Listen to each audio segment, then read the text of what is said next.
Hey guys, I'm Greg. Welcome to Gregsbeerreviews today. Let's go see what's in the fridge today, guys.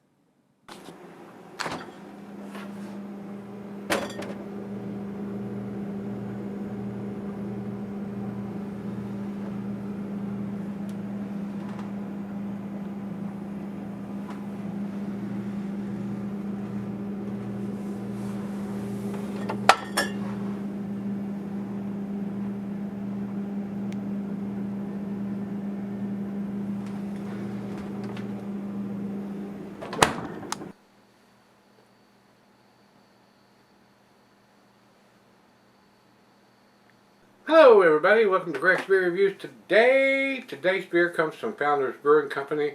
This is their Backwoods Bastard. And this is the 2020 edition. Guys, I did the 2019 edition back in April. And seen the 2020 edition out at the craft beer store when I was out there, so I picked up a bottle of it just to review the 2020 edition. A lot of politics going on with that brewery over the last year or two. And I said at one time I wouldn't buy their beers anymore, but I have such a limited selection of barrel-aged beers that I decided, what the hell, it is what it is. If you don't want to buy it, don't buy it. If you do, buy it. I mean, that's it. That's where I'm going to leave it. Whatever you want to do, whatever blows your hair back. Anyway, this is a 11%er. Beer Advocate has it at 11.2% because they clump them all in the same category no matter what year or batch it is. So, I mean, they suck. They're a dying sight as far as I'm concerned. Untapped has the 2020 edition listed at 11%, 50 IBUs. This one was put in the bottle on 09/03 of 2020. And I'm a fan of this beer. It is a very tasty, very strong bourbon barrel edition of a Scotch ale, wee heavy. It's a very tasty beer, guys. It is. So we're going to see if the 2020, and this is a good one you could sell her if you so choose to. I only bought one, so we're going to review it. You could very easily pick up a 4-pack of this and drink one now and then sell her the rest of them 2, 5, 10, 15, 20 years, whatever, and see how it changes over time if you want to do that. So it's up to you. It's all in your hands. Commercial description here on Untapped. Expect lovely warm smells of single malt Scotch, oaky bourbon barrels, smoke, sweet caramel and roasted malts, a bit of earthy spice and centella of dark fruit. It's a kickback sipper made to excite the palate. Yeah, it is a sipper. It is a big beer. 11%. Final beer of the evening for me. I don't get a lot of big beers sent to me. A few come in every now and then, but I like to finish up the evening since I'm only allowed a couple of beers, 2 or 3 beers a day, with something a little nicer than a pale or a IPA or a double IPA. A nice porter, imperial stout, or a bourbon barrel version of those, or barley wines. I do like the bourbon barrel or barrel aged versions of those beers. So decided to pick up the 2020 and see. I usually don't review stuff that I've reviewed within 12 months, but I have not done the 2020, so I picked it up. So shame on me. Anyway, let's find out what this has got going on. We got the ABV, we got the IBUs, and we got the date now. 12-ounce bottle. Not super pricey. It is a little more expensive than a typical beer is going to be because it is a big beer and it is a barrel-aged beer. So,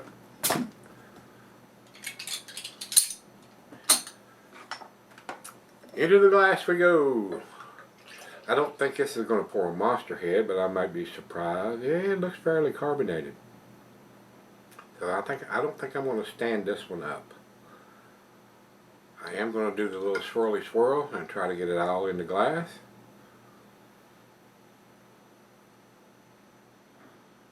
Very well carbonated for an 11% beer, especially a barrel-aged beer where it's set in the barrels for a while. I don't know how long it's set. They keep them in the barrels, guys. That information is probably available on their site. I don't go to the sites. Almost 2 fingers of head, pretty damn close. Nice tight bubbles. Very creamy on top. A good looking beer. Over to the light, it's got a nice red ruby characteristics up here. A little bit more light through the thin part of the glass. A really good looking beer. To the nose we go.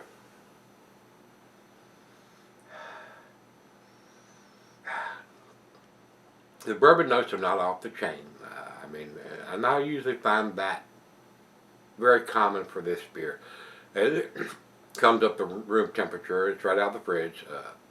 Those bourbon notes get more prominent for this particular beer.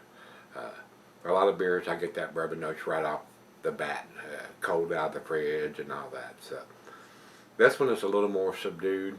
The more it sits in the glass, the more bourbon notes that I'm going to get, or barrel-aged notes I'm going to get. Rich roasted malt, hints of caramel and toffee, maybe a little black molasses, a little peatiness, if that's a word, from the Scotch wee heavy side of the beer. It's got a pretty nice smell. It's got a nice sweetness to it. Little bit of booze, and that's not much. Not for an 11% barrel-aged beer. Not for this guy anyway. I've had a couple of beers in my beer reviewing days, and already I'm getting a little bit more of the bourbon notes. So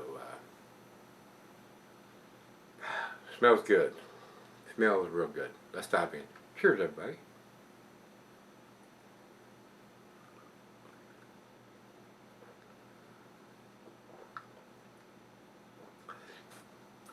It's a very smooth, easy drinking beer for an 11%. I mean, take it for what it is. If I'd had this beer 12 years ago, I would have found it probably fairly boozy, but now, not so much.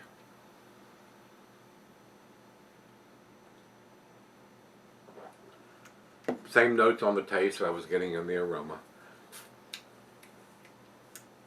Pleasantly easy to drink for this guy, but like I said, I've drank a lot of big beers over the last 10 years doing beer reviews, so not so much. It's hidden pretty well. Founders does some really tasty stuff. So it's right out of the fridge, guys. Let me sip on it, let it warm up to room temperature, which we always do no matter what beer it is, whether it's a lager or it's an ale or whatever. We always let it come up to room temperature. I'll go out and sip on this for a while and let it warm up, and we'll come back and do the final chug and grade. Alright guys, I'm back. Been sipping on it for a while. Very nice slicing stuff on the glass. I'm not as impressed as I have been in previous versions of this. I don't know if they've skimped on leaving in the barrel longer or first run barrels. That means it's not had beer in it before, but the bourbon is not as prominent as I remember it being. And it's warmed up to room temperature now. Not as impressed as I have been previously. So the notes are not there now that it's warmed up on the aroma and on the taste.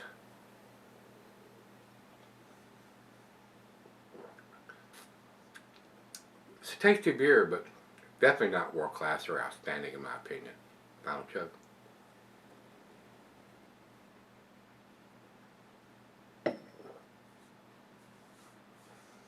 Alcohol is well hidden, to me, but the bourbon notes are a little subdued to me.